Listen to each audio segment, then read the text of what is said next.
বানপানী বানপানী মানে কাবাৰ কাৰণে অভিশাপ আৰু কাবাৰ কাৰণে আশীৰ্বাদ। এয়া হ'ল আমাৰ অসমৰ নমস্কাৰ, welcome back to my channel খেতিয়কে খেতিৰ মাজত সুন্দৰতা বিচাৰি। বন্ধুসকল, এই দেখছি না এই মাথৰিটো ভাঙি কেনেকা কি বানপানী কয় ক'ত বানপানী দেখছি না। মানে আমাৰ অসম এখানেই হ'ল অসম। মাথৰি চাথৰি ভাঙি আৰু এইটো দেখছি না নাই, এইয়া এই বানপানী, এই হ'ল বানপানী। এইটো দেখছি না বানপানীত খেলা, এইয়া বানপানীত খেলা। কাবাৰ বা মজা লাগছি একদম বানপানী হোৱাই। কাবাৰ বা আৰু কিমান কি ঘটনা, গৰু মৰিল, ছাগাল মৰিল, হাগবাৰ জাগা নাই, মুতবাৰ জাগা নাই, খাৱা পানীৰ যোগান নাই। এই বানপানীত কোনোবাই বা দিন ৰাতি একাকাৰ কৰি উদ্ধাৰ অভিযানত ব্যস্ত হৈ থাকিব লগা হৈছে। এই দেখিনা সাগৰ হেন হৈ যায়। কোনোবাই বা আৰু এইয়া মাছ, ইফালে বানপানীত গৰু ছাগাল ভাহি চিঙি খেতি বাতি মৰি কিবা হৈ গ'ল। কাবাৰ বা আৰু মাছৰ খখ দেখছি না। একবাৰ যদি মাৰি দিওঁতে ইমান মাছ পায়, কিয় মাছ নামাৰিব, সেইটোও এটা কথা। জালখন মাৰি পেলাই যদি একমোন মাছ পায়ে, কেইটামান টকা পালাক, সিহঁতৰ সেইও এটা ভাল লাগিল। কিন্তু বানপানীয়েই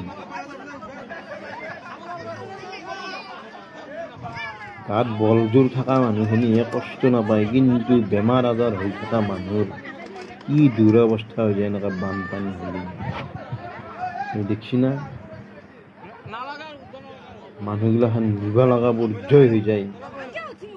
সুৰক্ষিতভাৱে মানে ক'ৰবাত ৰাখবা, সুৰক্ষিতভাৱে থাকিবা, উদ্ধাৰ কৰি লৈ যাব লগা হৈ যায়। আৰু এই যে বানপানীত চৰকাৰে ৰিলিফ দিয়ে, এই ৰিলিফ কোনোবাই পায়, কোনোবাই নাপায়, কোনোবাই বেছিকৈ পায়, কোনোবাই কমকৈ পায়, কোনোবাই বা নাপায়েই। এইগিলাখান মানে মাজৰ মানুহ কিছুমানে খাবলা খাবলি কৰি দিয়ে। সি পাওঁ নাই, বাদ দি মোৰ পেট ভৰিব লাগে, এনাহানো হৈ যায়। মানে যিয়ে নহওক, বানপানী অসমত বানপানী হ'বই, এইটো মানে কোনেও বাধা দিবা নৰে। কাৰণটো কি জানে না, অসমখনৰ ওচৰে পাজৰে থকা ৰাজ্যকেইখন পাহাৰীয়া অঞ্চল। মানে অৰুণাচলেই হওক, মেঘালয়ে হওক, কিবা কিবি আছে না ওচৰে ওচৰে এই থকা ৰাজ্যকেইখন হৈছে উশাহ। সেই পাহাৰৰ পানীমাখান নামি যেতিয়া আহিব, আমাৰ অসমখনক লগি গুচি আহে, মানে বাতিটোক লগি আহে পানীমাখা। পাহাৰৰ পৰাই নামি এই বাতিটোত পৰে। বাতিটোত যেতিয়া পৰে, ভৰ্তি হ'লিতো আৰু বাগেৰ বয়ে বাতি ভৰ্তি হয়। ঠিক তেনেকুৱাকৈ বাতিটো ভৰ্তি হৈ বাগেৰি যেতিয়া যায়, তেতিয়া মাজে মাজে সম্ভয় ক'ৰবাত এই বানপানী হৈ যায়। এই যে মই আছোঁ, মই থকা 1 কিলোমিটাৰ দূৰেদি পুঠিমাৰী নদীটো আছে। আমাৰ ইয়াতে যদিও পানীটো হোৱা নাই, কিন্তু বৰষুণৰ উত্তাপটো বেছি কাৰণে খেতি বাতিগিলাখান অলপ দুৰ্বল। 1 কিলোমিটাৰ দূৰেদি যে আছে, এই নদীটোত আগতে বৰকৈ বানপানী হৈছিল।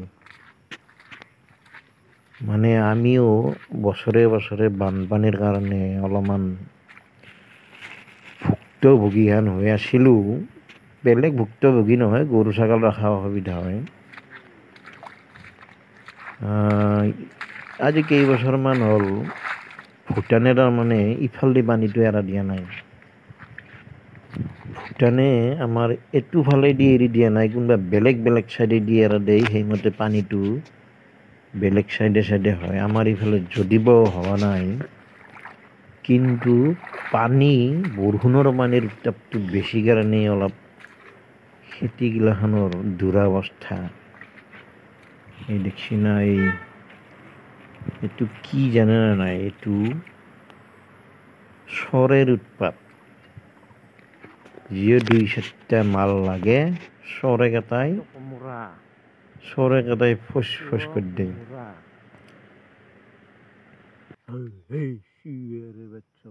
বন্ধুসকল, এই মই যে বাতিটো ভৰ্তি হৈ পানী মাখা পৰি গেল বুলি ক'লো, মানে এজন বৈজ্ঞানিকে গা ধুই থকা সময়ত মানে চৈৰাটো যেতিয়া পানী ভৰ্তি কৰি দিলাক,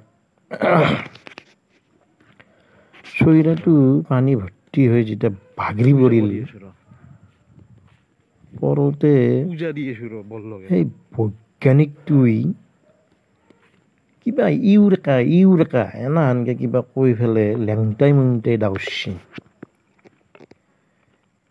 মানে সেই বৈজ্ঞানিকজনে